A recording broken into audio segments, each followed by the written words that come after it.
Ya, shalom. Hari ini tema khotbah saya berikan tema Gaya Hidup Murid Kristus yang Sejati. Kita baca sama-sama judulnya, 1, 2, 3.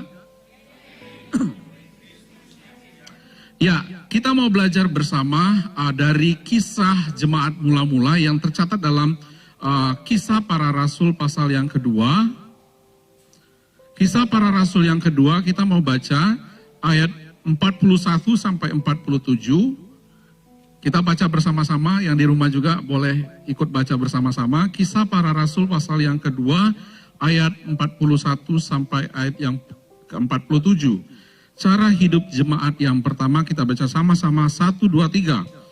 Orang-orang yang menerima perkataannya itu memberi diri dibaptis, dan pada hari itu jumlah mereka bertambah kira-kira 3.000 jiwa.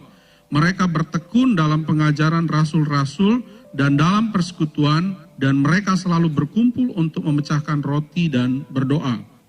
Maka ketakutanlah mereka semua, sedang rasul-rasul itu mengadakan banyak mujizat dan tanda, dan semua orang yang telah menjadi percaya tetap bersatu, dan segala kepunyaan mereka adalah kepunyaan bersama. Dan selalu ada dari mereka yang menjual harta miliknya, lalu membagi-bagikannya kepada semua orang sesuai dengan keperluan masing-masing. Dengan bertekun dan dengan sehati mereka berkumpul tiap-tiap hari di dalam bait Allah. Mereka memecahkan roti di rumah masing-masing secara bergilir dan makan bersama-sama dengan gembira dan dengan tulus hati, sambil memuji Allah, dan mereka disukai semua orang, dan tiap-tiap hari Tuhan menambahkan jumlah mereka dengan orang yang diselamatkan. Sedemikian jauh pembacaan firman Tuhan pada siang hari ini. Yang berbahagia firman Tuhan katakan adalah yang membaca dan merenungkan dan melakukan firman Tuhan itu dalam kehidupan sehari-hari. Puji Tuhan.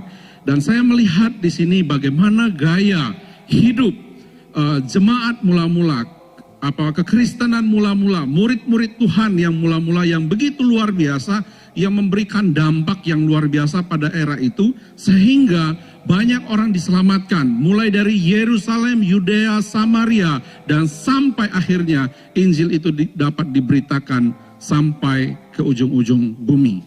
Nah, yang menjadi pertanyaan bagi kita, seperti apa gaya hidup murid Kristus yang sejati itu? Yang saya temukan dalam pembacaan kita tadi, saya melihat gaya hidup murid Kristus yang sejati. Yang pertama, hidupnya di dalam ketekunan. Hidup dalam ketekunan. Sama-sama katakan, hidup dalam ketekunan. Ya, hidup dalam ketekunan. Ayat yang 42 dan juga 46 ditegaskan lagi di situ tadi, dikatakan bahwa mereka bertekun dalam pengajaran rasul-rasul dan dalam persekutuan, dan mereka selalu berkumpul untuk memecahkan roti dan berdoa. Ayat 46 ditegaskan lagi, dan dengan bertekun dan dengan sehati mereka berkumpul tiap-tiap hari dalam bait Allah. Mereka memecahkan roti di rumah masing-masing secara bergilir dan makan bersama-sama dengan gembira dan dengan tulus hati. Ya, ada kata tekun di sini. Mereka bertekun, mereka hidup dalam ketekunan.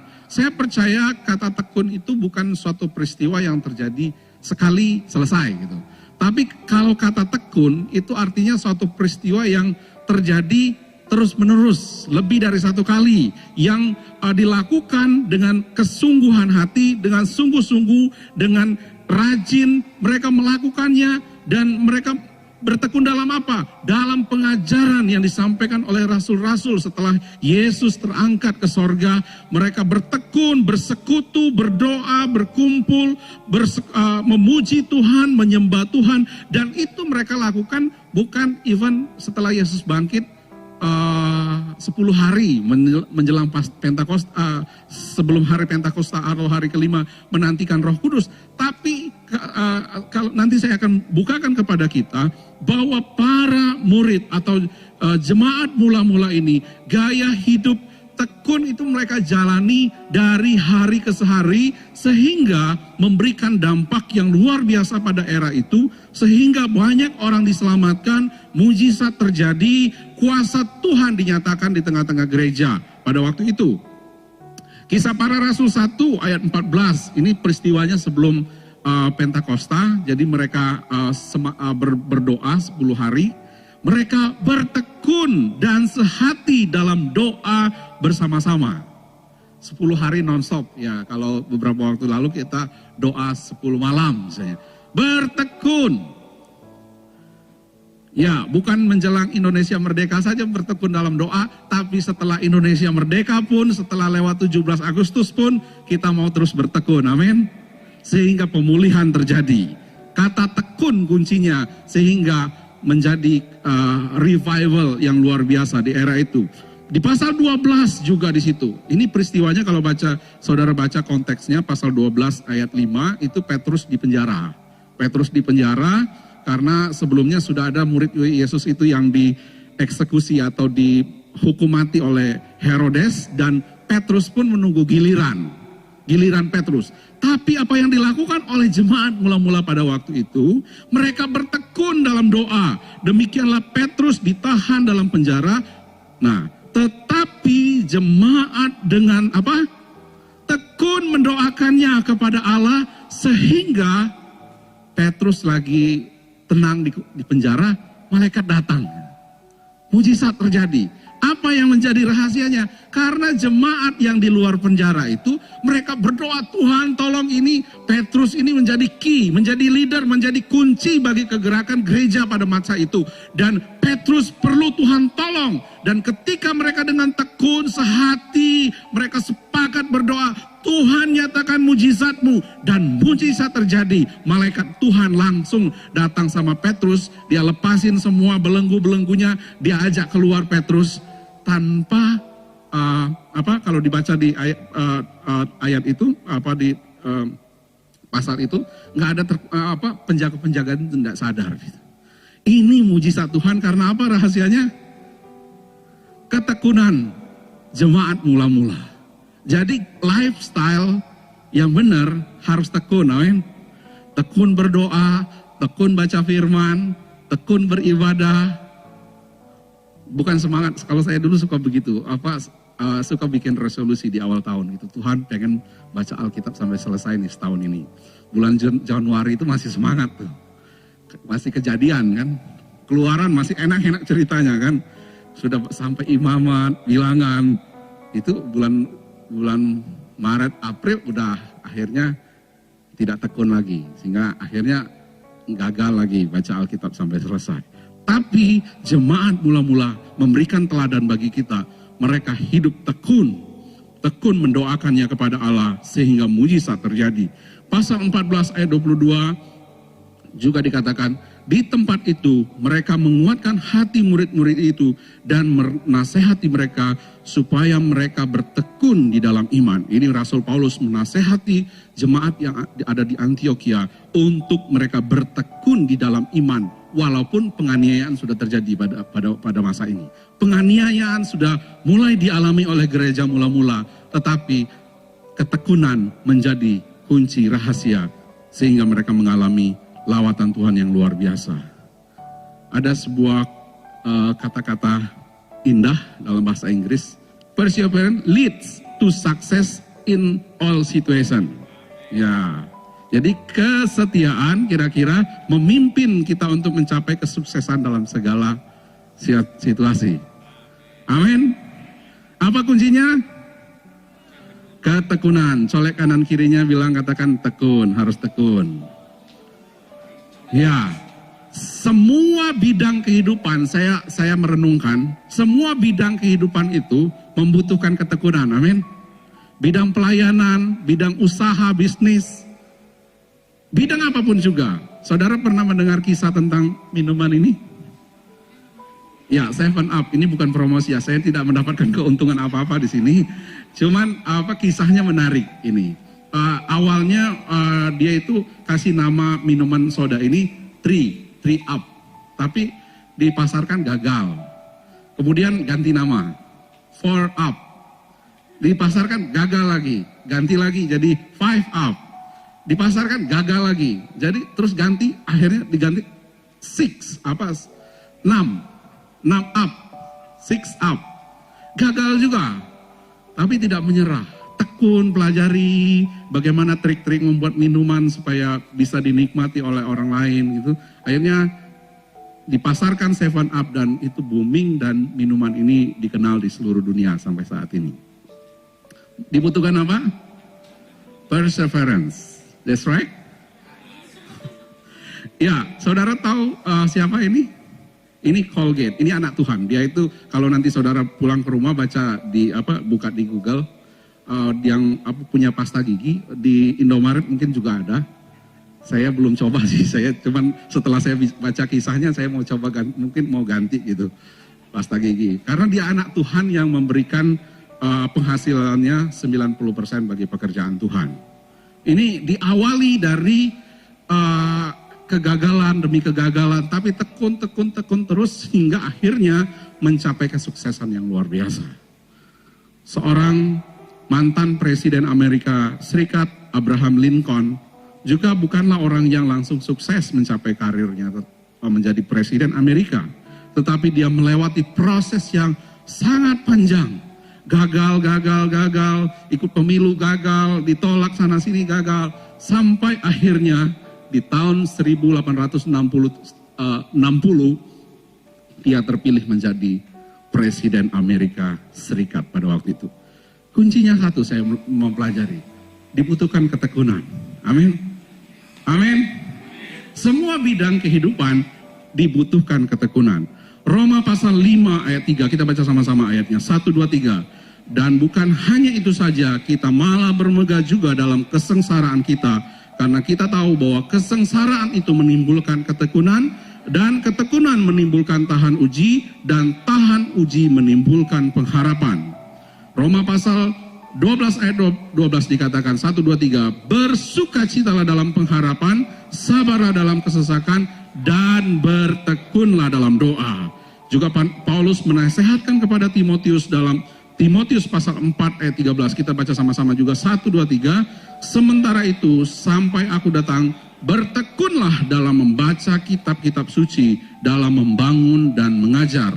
Amsal pasal 8 ayat 17 dikatakan, aku mengasihi orang yang mengasihi aku, dan orang yang tekun mencari aku mendapatkan aku. Orang yang bertekun siang malam berdoa bagi pemulihan bangsa, doanya akan didengar. Amin. Kita baru saja melewati 24-40, apa itu? Yang tahu pasti orang yang bertekun. Yang tidak tahu mungkin belajar untuk bertekun. Amin. Kita berdoa 24 jam selama 40 hari berdoa bagi bangsa Indonesia. Gaya hidup murid Tuhan yang sejati. Yang pertama, hidup dalam ketekunan. Yang kedua, murid Tuhan yang sejati hidup dalam kesatuan. Sama-sama katakan, hidup dalam kesatuan. Hidup dalam unity. Kisah Para Rasul 2 ayat 44 dikatakan, dan semua orang yang telah menjadi percaya tetap apa? Tetap bersatu, dan segala kepunyaan mereka adalah kepunyaan bersama. Ayat 46, dengan bertekun dan dengan sehati mereka berkumpul tiap-tiap hari dalam bait Allah. Mereka memecahkan roti di rumah masing-masing secara bergilir dan makan bersama-sama dengan gembira dan dengan tulus hati. Pasal 4 ayat 32. Adapun kumpulan orang yang telah percaya itu, mereka sehati dan sejiwa, dan tidak seorang pun yang berkata bahwa sesuatu dari kepunyaannya adalah miliknya sendiri, tetapi segala sesuatu adalah kepunyaan mereka bersama. Saya melihat kita boleh belajar keteladanan dari jemaat mula-mula. Mereka selain tekun, tetapi juga punya unity yang kuat. Punya kesatuan yang kuat. Perlu sekali kesatuan. Tanpa kesatuan, sulit kita membangun sebuah tim yang besar. Seorang pemain bola atau seorang pemain basket yang punya skill sangat hebat, dia sangat membutuhkan dukungan daripada timnya. Kita tidak bisa bekerja dengan sendiri. Kalau kita mengerjakan dengan sendiri, kemampuan kita terbatas. Tetapi ketika kita mampu membangun unity yang kuat, kita akan memiliki power yang luar biasa. Amin. Pengkhotbah pasal 4 ayat 9 dikatakan, berdua lebih baik daripada seorang diri, karena mereka menerima upah yang baik dalam jerih payah mereka. Karena kalau mereka jatuh, seorang mengangkat temannya, tetapi wahai orang yang jatuh yang tidak mempunyai orang lain untuk mengangkatnya. Juga kalau orang tidur berdua, mereka menjadi panas, tapi bagaimana seorang dapat menjadi panas? Dan bila mana seorang dapat dialahkan, dua orang dapat bertahan, tali 3 lembar tak mudah diputuskan. Juga Mazmur pasal 133, sungguh alangkah baiknya dan indahnya apabila saudara-saudara diam bersama dengan rukun. Seperti minyak yang baik di atas kepala, meleleh ke janggut, yang meleleh ke janggut Harun dan ke leher jubahnya. Seperti embun gunung Hermon yang turun ke atas gunung-gunung Sion, sebab kesanalah Tuhan memerintahkan berkat kehidupan untuk selama-lamanya. Sungguh alangkah baiknya dan indahnya apabila kita bersama, diam bersama dalam kesatuan. Amin. Unity, diam dengan rukun. Dalam bahasa Inggrisnya itu unity, kesatuan. Karena kita saling menopang. Mungkin seorang punya kelebihan, tapi harus juga menerima kekurangan satu sama lain. Nah, ini ilustrasi yang pernah juga saya sampaikan. 3 orang mau nyebrang, bagaimana caranya? Ya, harus unity, harus bersatu. Satu nyebrang, 2 di belakang nahan. Kemudian yang di tengah-tengah, depan dan belakang nahan, dan akhirnya semuanya bisa nyebrang itu. Karena ada kesatuan. Ya, 2 ekor dogi sedang mau makan. Mereka punya jatah makan masing-masing. Yang satu katakan, aku mau makan punya saya. Yang satu lagi, enggak, saya juga punya jatah, saya mau makan punya saya. Apa yang terjadi? Tidak ada kesatuan, tidak mendatangkan keuntungan, justru mendatangkan kerugian. Karena lehernya makin kecekek, makanannya nggak dapat. Wah, kalau gitu kita harus berunding dulu nih. Apa yang harus kita lakukan? Kita mesti kompak dulu. Kita mesti satu dulu. Ya, kita makan dulu yang sini, selesai, baru kita lanjut makan yang berikutnya. Akhirnya, semua makan dengan kenyang. Kesatuan. Seorang bintang pemain basket, Michael Jordan, dia katakan, kerjasama tim itu kunci kesuksesan kita. Unsur individu memang penting, namun tidak ada yang bisa menggantikan kerjasama tim. Bilang sama sebelahnya, hidup dalam kesatuan. Amin. Dalam keluarga pun harus hidup dalam kesatuan, dalam unity antara suami dan istri. Yang sudah menikah, lambaikan tangannya, harus hidup dalam kesatuan. Yang masih single boleh lambaikan tangan. Ya, segera cari pasangan hidup supaya akan menikmati berkat Tuhan yang luar biasa. Amin. Butuh, selain ketekunan tidak cukup ternyata. Tekun penting, tapi juga setelah hidup dalam ketekunan harus hidup dalam unity, dalam kesatuan, dalam persekutuan yang erat satu sama lain. Sehingga saling menopang satu sama lain. Yang lemah, yang kuat dapat menanggung yang lemah. Sehingga tercipta sebuah harmonisasi yang sangat indah. 1 Korintus pasal 1 ayat 10 dikatakan, kita baca sama-sama 1, 2, 3. Tetapi aku menasihatkan kamu, saudara-saudara, demi nama Tuhan kita Yesus Kristus, supaya kamu seia sekata dan jangan ada perpecahan di antara kamu, tetapi sebaliknya supaya kamu erat bersatu dan sehati sepikir. Yang kedua, hidup dalam apa? Kesatuan. Dan yang terakhir, seperti apa gaya hidup murid Kristus yang sejati? Hidup dalam kasih. Sama-sama katakan, hidup dalam kasih. Kisah Para Rasul 2 ayat 44 dikatakan tadi di situ, dan semua orang yang telah menjadi percaya tetap bersatu, dan segala kepunyaan mereka adalah kepunyaan bersama, dan selalu ada dari mereka menjual harta miliknya, lalu membagi-bagikannya kepada semua orang sesuai dengan keperluan masing-masing. Adapun kumpulan orang yang telah percaya itu, mereka sehati dan sejiwa, dan tidak seorang pun yang berkata bahwa sesuatu dari kepunyaannya adalah miliknya sendiri, tetapi segala sesuatu adalah kepunyaan mereka bersama. Bagaimana jemaat mula-mula ini mempraktekkan kasih itu secara nyata? Nah, saya percaya ini adalah momen yang sangat tepat untuk kita gereja Tuhan untuk menyatakan kasih Tuhan bagi sekeliling kita. Amin. Gereja mula-mula ini mereka itu luar biasa. Mereka jual harta mereka, segala kepunyaan mereka adalah kepunyaan bersama. Sehingga pada masa itu tidak ada yang kekurangan, tidak ada yang mengalami penderitaan. Mereka yang kuat menanggung yang lemah. Bagaimana mereka menunjukkan kasih Allah itu secara nyata kepada sekeliling mereka. Dan Alkitab tadi mencatat, tiap-tiap hari Tuhan menambahkan mereka dengan hitungan orang yang diselamatkan. Karena lifestyle atau gaya hidup kekristenan mula-mula, jemaat mula-mula itu sungguh memberikan inspirasi, sungguh dirasakan kehadiran mereka itu oleh masyarakat yang ada di sekeliling mereka. Sehingga banyak orang bertobat. Mulai dari 120 orang pada peristiwa di Lateng Yerusalem, 3.000 orang, 5.000 orang, Yerusalem, Yudea, Samaria, sampai ke ujung-ujung bumi. Saya percaya kasih Tuhan itu dinyatakan secara sempurna lewat kehidupan jemaat mula-mula ini. Dan sehingga mereka memberikan dampak yang luar biasa. Matius pasal 25 ayat 35 sampai 40. Kita baca sama-sama, kalau kelihatan kita baca sama-sama. 1, 2, 3. Sebab ketika aku lapar, kamu memberi aku makan. Ketika aku haus, kamu memberi aku minum. Ketika aku seorang asing, kamu memberi aku tumpangan. Ketika aku telanjang, kamu memberi aku pakaian. Ketika aku sakit, kamu melawat aku. Ketika aku dalam penjara, kamu mengunjungi aku.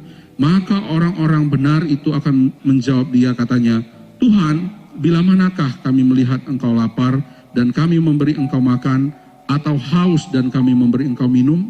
Bila manakah kami melihat engkau sebagai orang asing dan kami memberi engkau tumpangan, atau telanjang dan kami memberi engkau pakaian?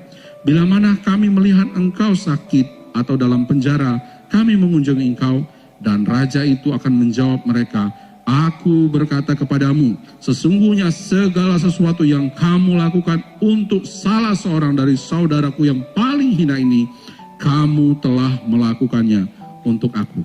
Ini merupakan khotbah Yesus terakhirnya sebelum dia disalibkan. Khotbah tentang akhir zaman.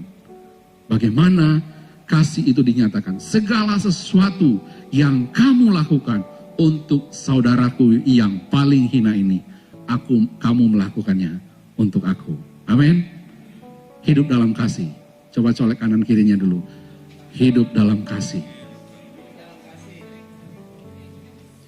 1 Korintus pasal 1 ayat 3. 1 Korintus pasal 1 ayat 1 sampai 3.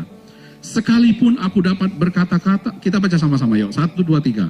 Sekalipun aku dapat berkata-kata dengan semua bahasa manusia dan bahasa malaikat, tetapi jika aku tidak mempunyai kasih, aku sama dengan orang gong yang berkumandang dan canang yang gemerincing. Sekalipun aku mempunyai karunia untuk bernubuat dan aku mengetahui segala rahasia dan memiliki seluruh pengetahuan, dan sekalipun aku memiliki iman yang sempurna untuk memindahkan gunung, tetapi jika aku tidak mempunyai kasih, aku sama sekali tidak berguna. Dan sekalipun aku membagi-bagikan segala sesuatu yang ada padaku, bahkan menyerahkan tubuhku untuk dibakar, tetapi jika aku tidak mempunyai kasih, sedikitnya pun tidak ada faedahnya bagiku. Saya rasa kasih itu yang paling top ya. Tekun, yes.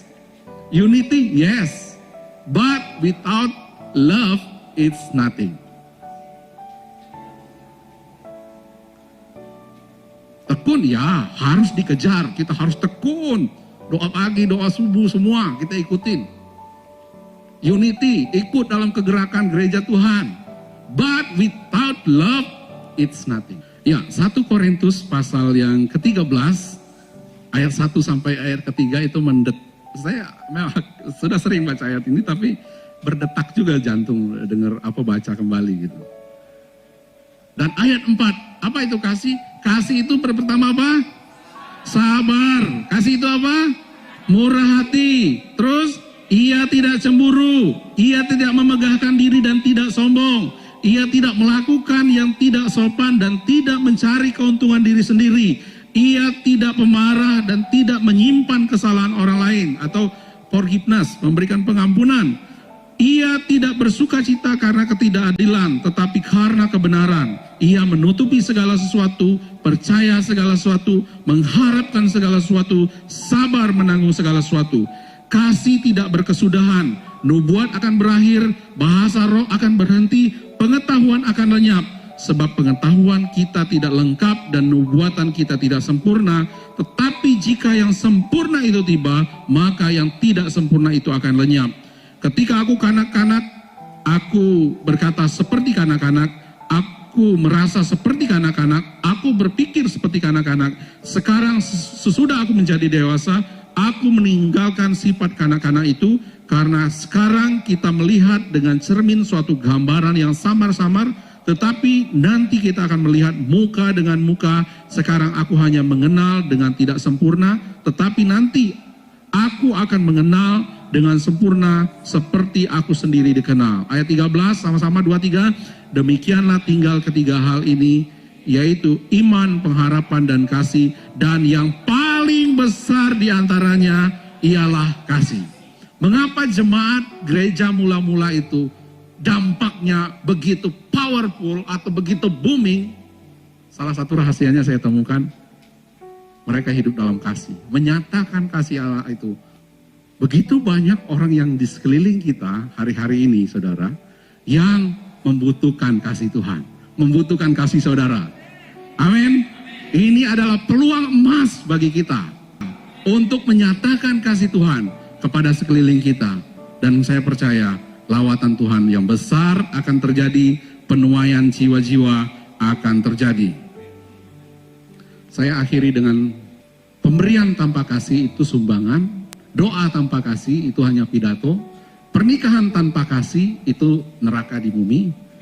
Jadi kalau yang nggak mau mengalami neraka di bumi ya nggak apa-apa.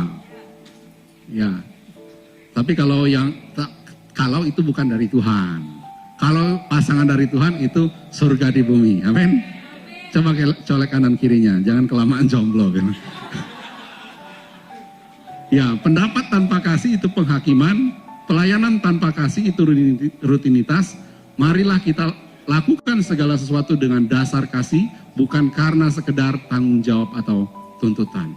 Jadi semuanya harus didasari oleh kasih. Amin. Mau jadi murid Kristus yang sejati?